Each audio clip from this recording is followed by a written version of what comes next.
함께 보실 하나님 말씀 예레미야 46장 13절부터 28절까지입니다. 예레미야 46장 13절에서 28절까지입니다. 한 절 한 절 읽고 마지막 절은 같이 읽도록 하겠습니다. 바벨론의 느부갓네살 왕이 와서 애굽 땅을 칠 일에 대하여 선지자 예레미야에게 이르신 여호와의 말씀이라. 믹돌과 놋과 다바네스에 선포하여 말하기를 너희를 굳건히 서서 준비하라. 내 사방이 칼에 삼키웠느니라. 너희 장사들이 쓰러짐은 어찌함이냐? 그들이 서지 못함은 여호와께서 그들을 몰아내신 까닭이니라. 그가 많은 사람을 넘어지게 하시며 사람이 사람 위에 엎드려지며 이르되 일어나 우리가 포악한 칼을 피하여 우리 민족에게로 우리 고향으로 돌아가자 하도다. 그들이 그곳에서 부르짖기를 애굽의 바로 왕이 망하였도다. 그가 기회를 놓쳤도다. 만군의 여호와라 일컫는 왕이 이르시되 나의 삶으로 맹세하노니 그가 과연 산들 중에 다불같이 해변의 갈멜같이 오리라.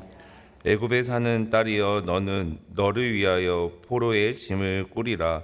노비 황무하여 불에 타서 주민이 없을 것임이라. 애굽은 심히 아름다운 암송아지일지라도 북으로부터 쇠파리 떼가 줄 곧 오리라. 또 그 중에 고용꾼은 살찐 수송아지 같아서 돌이켜 함께 도망하고 서지 못하였나니 재난의 날이 이르렀고 벌 받을 때가 왔음이라. 애굽의 소리가 뱀의 소리 같으리니 이는 그들의 군대가 벌목하는 자같이 도끼를 가지고 올 것임이라. 여호와의 말씀이니라. 그들이 황충보다 많아서 셀 수 없으므로 조사할 수가 없는 그의 수풀을 찍을 것이라. 딸 애굽이 수치를 당하여 북쪽 백성의 손에 부침을 당하리로다. 만군의 여호와 이스라엘의 하나님께서 말씀하시니라. 보라, 내가 노예 아몬과 바로의 애국과 애굽 신들과 왕들 곧 바로와 및 그를 의지하는 자들을 벌할 것이라. 내가 그들의 생명을 노리는 자의 손 곧 바벨론의 느부갓네살 왕의 손과 그 종들의 손에 넘기리라.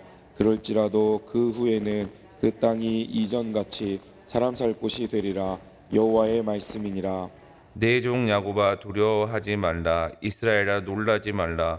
보라, 내가 너를 먼 곳에서 구원하며 내 자손을 포로된 땅에서 구원하리니 야곱이 돌아와서 평안하며 걱정 없이 살게 될 것이라. 그를 두려워할 자가 없으리라. 여호와의 말씀이니라. 내 종 야곱아, 내가 너와 함께 있나니 두려워하지 말라. 내가 너를 흩었던 그 나라들을 다 멸할지라도 너는 사라지지 아니하리라. 내가 너를 법대로 징계할 것이요 결코 무죄한 자로 여기지 아니하리라 하시니라. 아멘. 오늘도 새벽 깨어 기도하시는 우리 초청의 모든 성도들에게 하나님의 은혜가 흘러넘치고 사랑이 가득하길 소망합니다.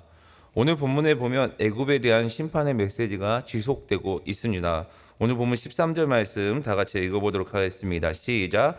바벨론의 느부갓네살 왕이 와서 애굽 땅을 칠 일이 대하여 선지자 예레미야에게 이르신 여호와의 말씀이니라. 아멘. 실제로 느부갓네살 왕이 세 차례 애굽을 침공합니다. 이 세 차례의 침공으로 애굽은 거의 초토화가 됩니다. 그리고 오늘 26절까지 느부갓네살 왕이 애굽 본토에 있는 바로 왕국에 침략할 것과 그리고 약탈할 것이 어떻게 될 것인지 자세하게 마치 그림 그려주는 것처럼 이야기를 합니다. 그 땅이 완전하게 정복될 거라고 한 예언은 BC 586년경에 선포되었고요. BC 567년에 완전히 성취됩니다. 한편 이 애굽에 대한 심판이 애굽인들이 스스로 자신은 안전하다라고 자부했을 때입니다. 그리고 남은 유대인들도 역시 느부갓네살 왕의 영향에서 안전한 곳은 애굽밖에 없을 거라고 생각하고 그 애굽으로 이주해 있는 그 상황에서 선포되었습니다. 즉 남은 유다 백성들이 하나님을 의지하지 않고 애굽을 의지했을 때에 피난처로 삼았던 그 애굽이 하나님의 심판으로 인해서 산산조각 날 것을 하나님은 오늘 본문을 통해서 우리에게 말씀해 주십니다. 세상 어느 곳도 어느 나라도 하나님의 주권과 다스림과 공의로운 심판에서 벗어날 수 없다라는 것을 명백하게 말씀해 주십니다. 그리고 14절과 17절은 애굽의 탄식의 소리가 들립니다. 오늘 본문 14절 말씀 다 같이 읽어보도록 하겠습니다. 시작. 너희는 애굽에 선포하며 믹돌과 놋과 다바네스를 선포하여 말하기를 너희는 굳건히 서서 준비하라. 내 사방이 칼에 삼키웠느니라. 아멘. 믹돌과 놋과 다바네스는 애굽의 중심 지역이었습니다. 44장에 하나님께서 이스라엘 백성들을 남겨주셨는데 그 이스라엘 백성들에게 하나님께서는 애굽으로 가지 말라라고 이렇게 말했었죠. 그런데 이 남은 이스라엘 백성들이 가지 말라 한 애굽으로 갔던 그 지역이 바로 오늘 본문에 있던 믹돌과 놋과 다바네스입니다. 하나님께서 가지 말라라고 이렇게 했음에도 불구하고 그곳에 가서 있었던 이 애굽의 이 지역에 이제 이스라엘 백성들이 디아스포라로 그곳에 남게 됐는데 하나님께서는 철저히 다 침략당할 것이라고 예언을 합니다. 이런 말씀을 미리 들었다면 애굽으로 가면 안 됐습니다. 하나님의 말씀에 순종했어야 하죠. 그러나 사람의 눈에 안전해 보이니까 우리의 관점에 안전해 보여서 그곳이 마치 자신들에게 있는 그 위협들을 해결해 줄 거라고 생각하고 그곳으로 발길을 갔습니다. 그런데 여러분 중요한 것은 무엇이냐? 아무리 우리의 눈으로 안전해 보일지라도 하나님의 말씀이 예언되고 하나님의 말씀이 선포된 곳이라면 또 그곳이 심판의 장소라면 절대 안전하지 않습니다. 그런데도 굳이 갔다라는 것은 이스라엘 백성들의 고집이었고 하나님께 순종하지 않았던 이스라엘 백성들의 모습입니다. 그리고 18절과 19절에 보면 그 당시 바벨론의 느부갓네살 왕이 이끄는 군대가 산들 중에 다볼산과 해변의 갈멜산을 비유하면서 그렇게 올 것이다라고 이렇게 말씀하십니다. 이 이스라엘 지역은 원래 평지여서 그 다볼산과 갈멜산이 그렇게 높은 고지가 아니지만 평지에서 보았기 때문에 웅장해 보이고 대단히 높아 보입니다. 그런 모습으로 웅장한 모습으로 달려올 거라고 이렇게 비유합니다. 그리고 19절에서는 애굽 백성들은 자신들의 땅에 살지 못하고 바벨론의 포로로 끌려갈 것을 예언합니다. 애굽인들은 애굽의 소출이 풍성한 지역이었기 때문에 이제 그곳에 머물러 살았는데 이제 포로의 신분으로 다른 지역으로 이동해야 하는 이동해야 되는 그 상황이 이렇게 직면했기 때문에 필요한 것을 준비하라. 그러니 포로가 될 것이니 이제 포로로서의 삶을 준비하기 위해서 짐을 싸라라는 그런 명령을 하나님께서 선포하셨습니다. 19절에 노비 황무하여 불타 주민이 없을 것임이라라는 표현을 하고 있는데요. 상반절에 애굽 백성이 짐을 싸야 될 이유를 이야기해 주면서 거기에 대해서 부가 설명을 해줍니다.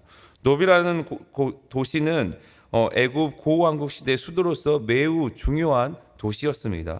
특히 BC 7세기, 6세기에는 이집트 문화의 중심지로서 그 모든 문화의 그 영향이 이 도시 지역에 있었습니다.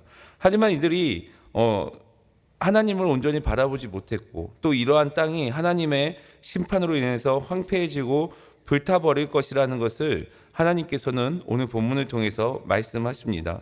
그리고 20절과 23절에 전쟁의 상황이 눈앞에 그려지듯 자세히 말하고 보여줍니다.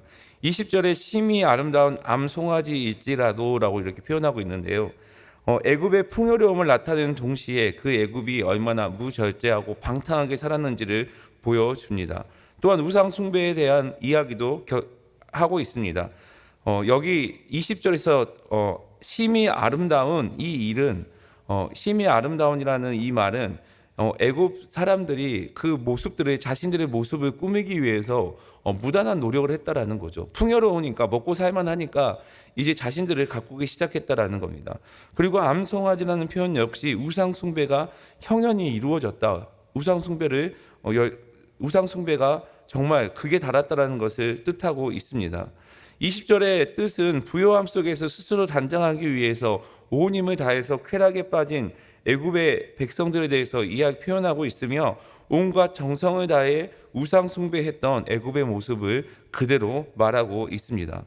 그런 암송아지가 북으로 오는 세파리로부터 고통을 당하게 된다라는 것은 북에 있는 바벨론의 침공으로 인해서 애굽이 무참하게 짓밟힐 것을 말씀하고 있습니다. 그리고 줄 곧 오리라라는 이 표현으로 애굽의 심판과 재앙은 반드시 올 것이고 결코 피할 수 없다라고 이렇게 이야기를 하고 강조합니다. 오늘 본문 22절 말씀 다 같이 읽어보도록 하겠습니다. 시작. 또 그 중에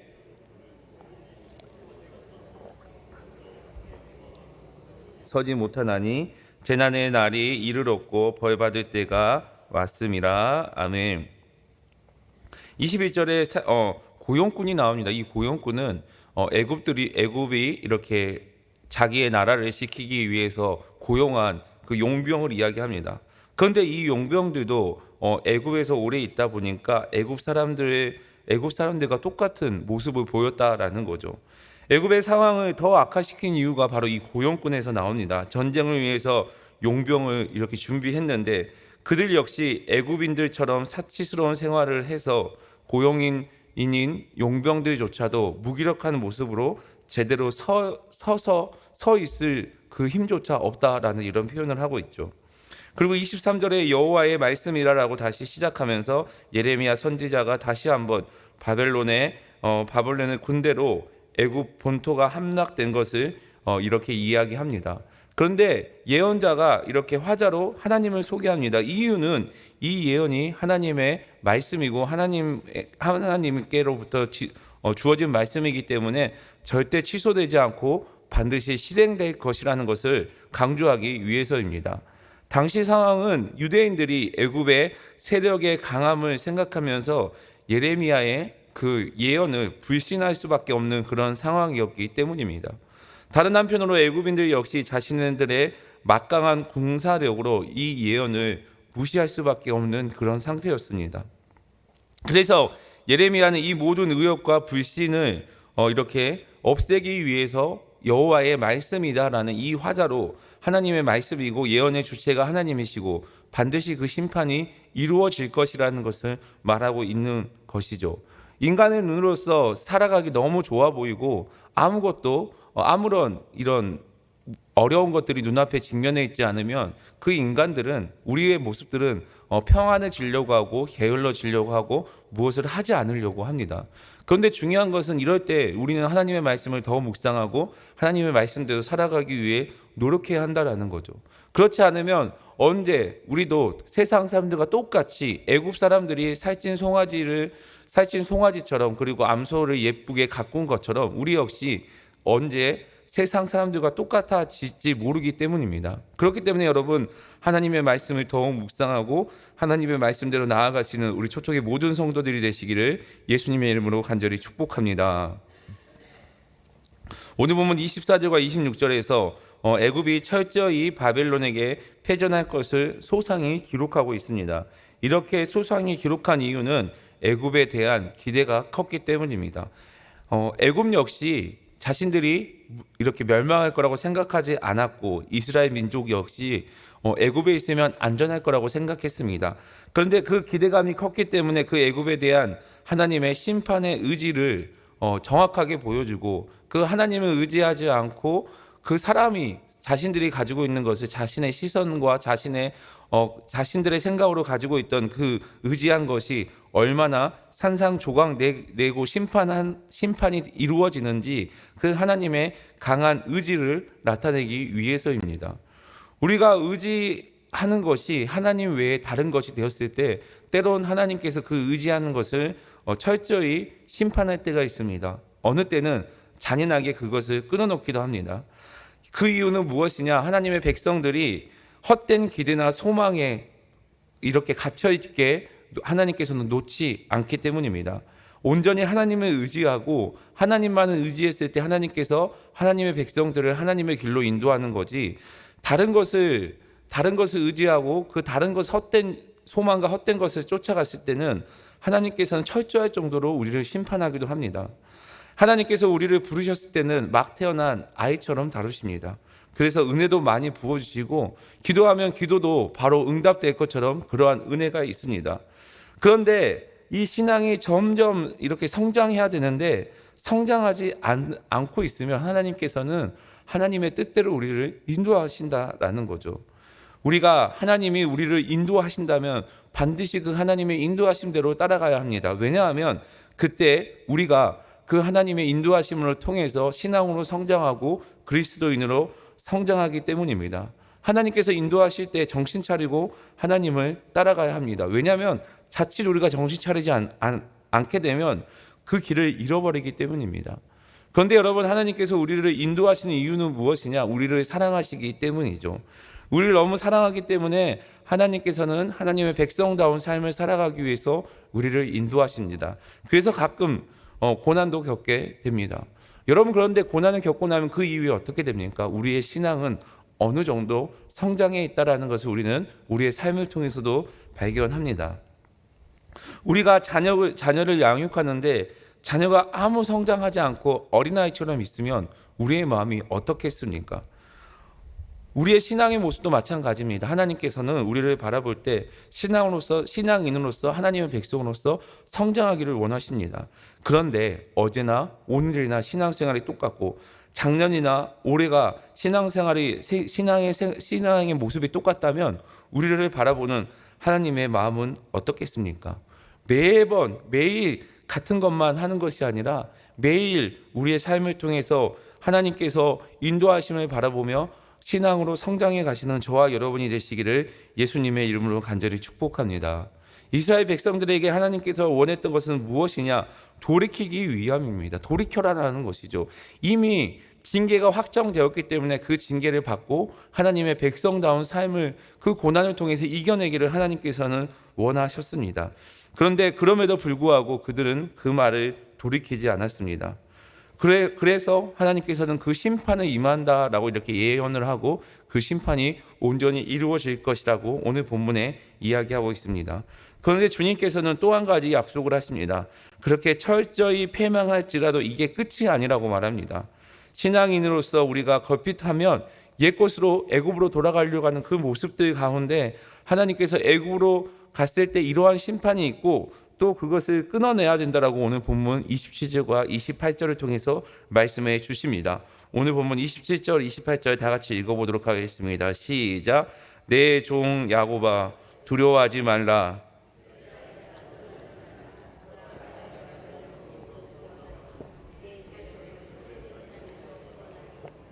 야곱이 돌아와서 평안하며 걱정 없이 살게 될 것이라. 그를 두려우게 할 자가 없으리라. 여호와의 말씀이니라. 내 종 야곱아 내가 너와 함께 있나니 두려워하지 말라. 너를 흩었던 그 나라들을 다 멸할지라도 너는 사라지지 아니하리라.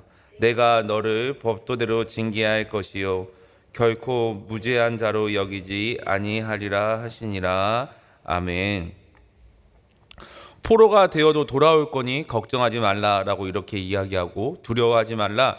이스라엘을 패망시킬 나라를 내가 반드시 멸할 것이다라고 이렇게 이야기를 합니다. 그리고 또한 하나님께서는 너를 법도대로 징계할 것이니 너를 무죄한 자로 보지 않겠다라고 이렇게 이야기를 합니다. 열방을 하나님의 심판의 도구로 쓰시지만 그 열방이 그 하나님 대신 의지할 수 없고 기댈 수 있는 존재가 아니다라고 하나님께서는 분명히 이야기를 합니다. 그리고 하나님께서는 우리의 죄를 간구하지 않겠다고 그 대가를 반드시 법대로 심판하겠다고 이렇게 다시 한번 말씀하십니다. 그래서 예레미야는 바벨론의 지배 통치를 받아들여야 된다라고 이렇게 이야기를 하죠. 정해진 시간은 70년입니다. 그런데 우리는 이 땅에 오늘날 살아가면서 주님 앞에 감사를 고백할 이유가 바로 여기 있습니다. 왜냐하면 우리는 우리의 죄를 예수님께서 십자가에 대속하셨고 그 십자가의 사건으로 우리는 죄에서 심판에서 자유로워졌기 때문입니다. 하나님께서는 우리의 죄를 위해서 독생자를 십자가의 사건으로 우리의 죄값을 다 지불하셨습니다. 그래서 우리는 죄에서 자유로운 은혜를 받게 되었습니다. 하지만 우리는 애굽으로 돌아가지 않아야 합니다. 우리의 옛 습관, 우리가 하나님 만나기 전에 있었던 그런 모습들, 그리고 하나님보다 더 의지하는 것이 있었다면 그런 것들을 내려놔야 합니다.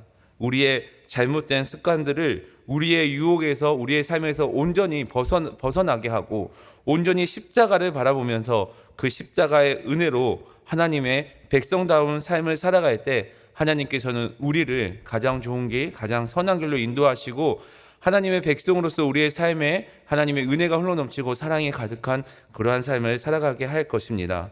사랑하는 성도 여러분, 온전히 하나님의 말씀을 의지하시길 바랍니다. 그리고 오늘 하루도 우리를 위해서 십자가에 못 박혀 돌아가신 그 예수님의 사랑과 그 죄값을 지불했던 그 하나님의 마음을 생각하면서 하나님의 말씀대로 살아가셔서 하나님께서 주시는 은혜와 평강을 풍성히 누리시는 저와 여러분이 되시기를 예수님의 이름으로 간절히 축복합니다.